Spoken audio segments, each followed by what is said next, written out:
Good afternoon, ladies and gentlemen.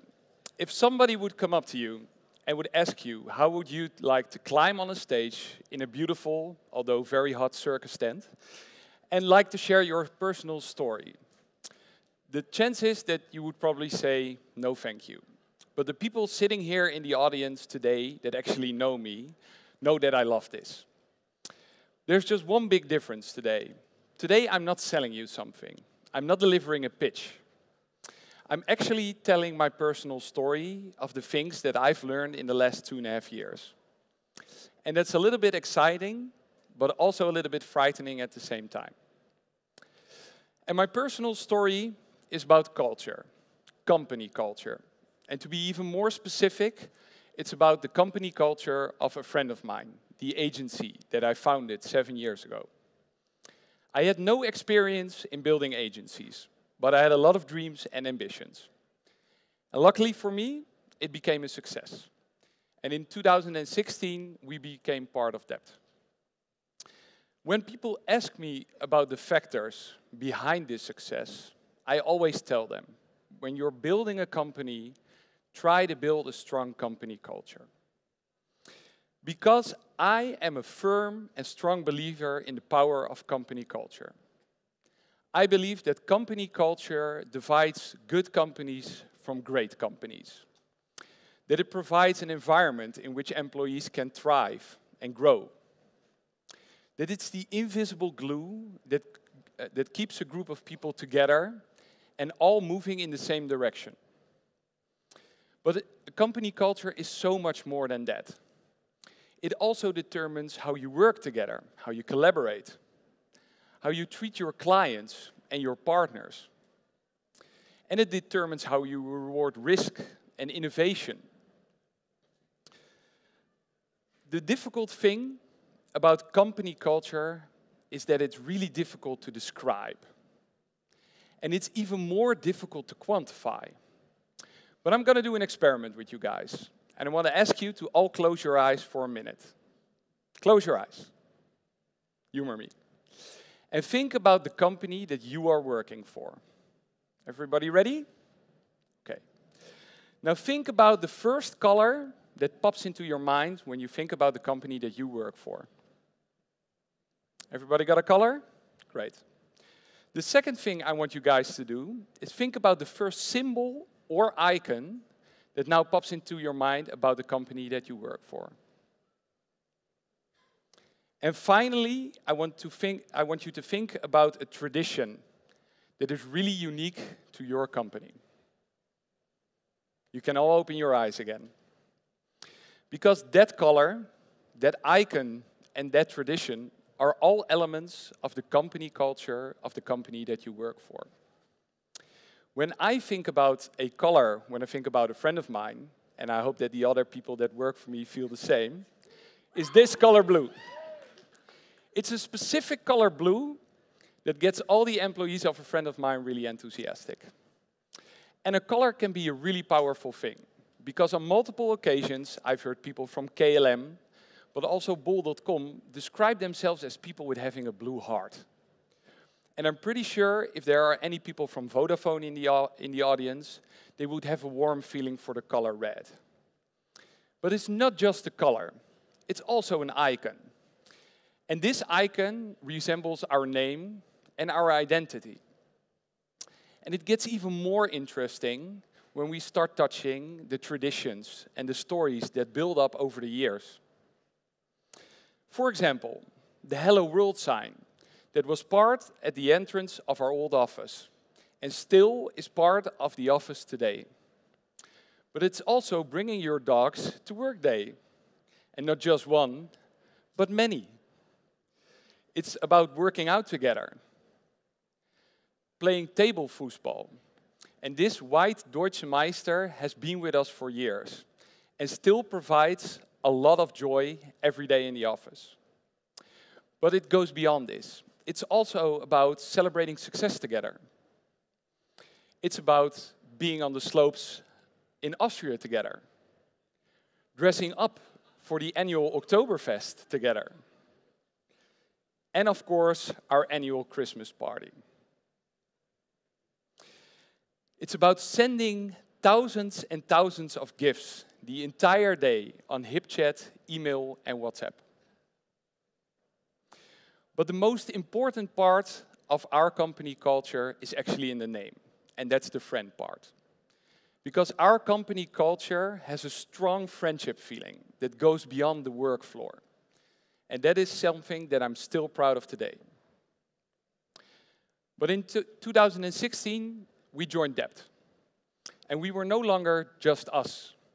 We needed to work and live together with other agencies, like TomTom, Expand Online, Second Degree.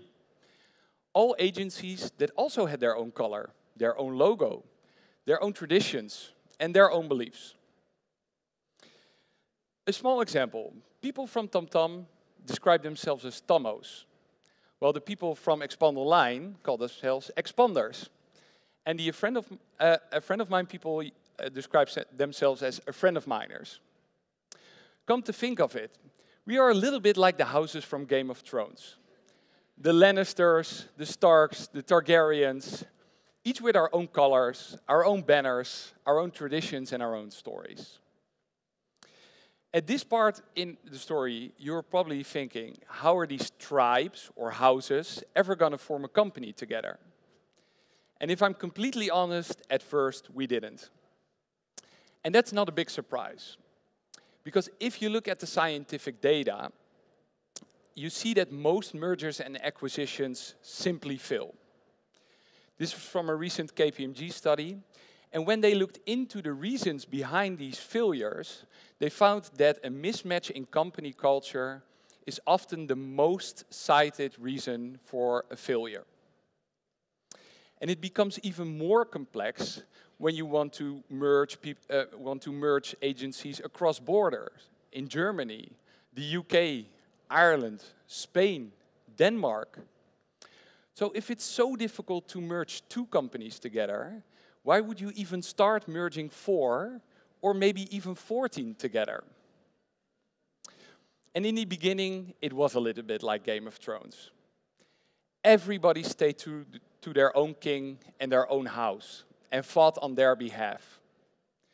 Everybody tried to keep hold of the land that they had, and they would defend it fiercely.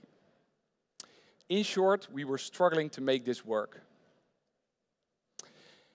As the founder of one of the agencies, I was also playing an important role in this.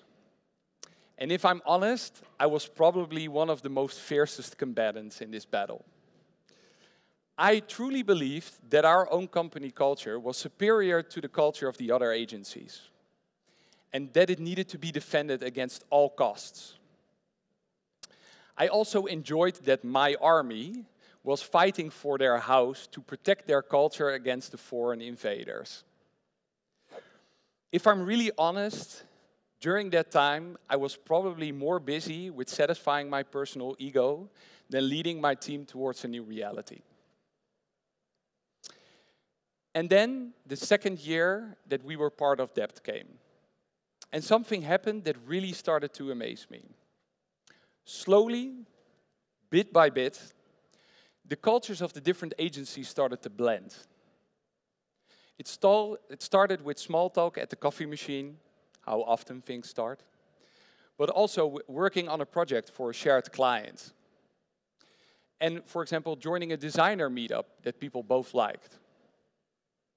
I also noticed that new traditions started to develop. The joint skiing trip, the Dept Weekender, and also this festival that we are standing here today. People started wearing black sweaters with the Dept logo embroidered on it, and hats. And one person, I don't know if Boyd is in the audience today, he even tattooed our new logo on his foot.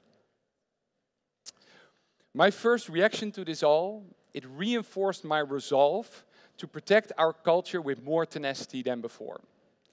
I could slowly feel that our company culture was slowly being replaced by another.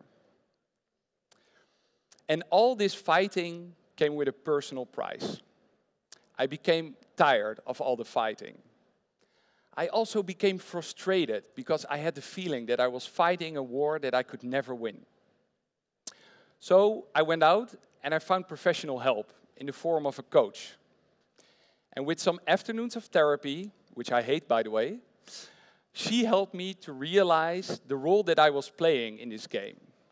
And she also helped me to deal with all the feelings that I had around it.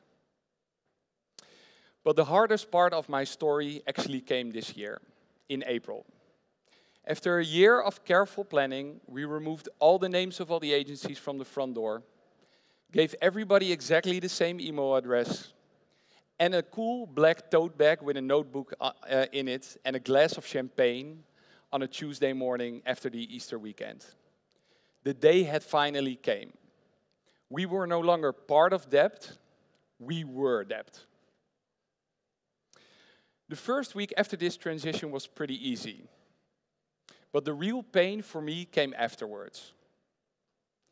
Despite all the careful planning and the fact that I was actually part of the group of people that made the decision to transition to one name, it still hurted like hell. And what probably hurted me the most was the fact that my people seemed to go along with it without any resistance. I had the feeling that our name, our logo, our keynote template, our Instagram account, our website, it was all a thing of the past. My legacy was disappearing in front of my eyes at an alarming rate. And if you're the founder of an agency, that is the worst feeling in the world. However, here I am today, standing on stage and actually taking part in a new tradition, sharing my story at the annual Dept Festival. And in the last 2.5 years, I learned 3 important things. First of all, that from a clash of cultures, a new and improved culture can arise. Secondly, there are a lot of people here today that joined us over the last 6 months. And they don't see themselves as a Tomo, an expander, or a friend of mine there. They simply see themselves as a Depster, because that's how we call ourselves nowadays. So they are already actively part of this new company culture. And the third thing is that in the last couple of months, we have achieved so much more together than we could have ever achieved alone. And it also gives me a lot of confidence that although a lot of companies are going to fail, we are going to be part of that 70% that is going to succeed.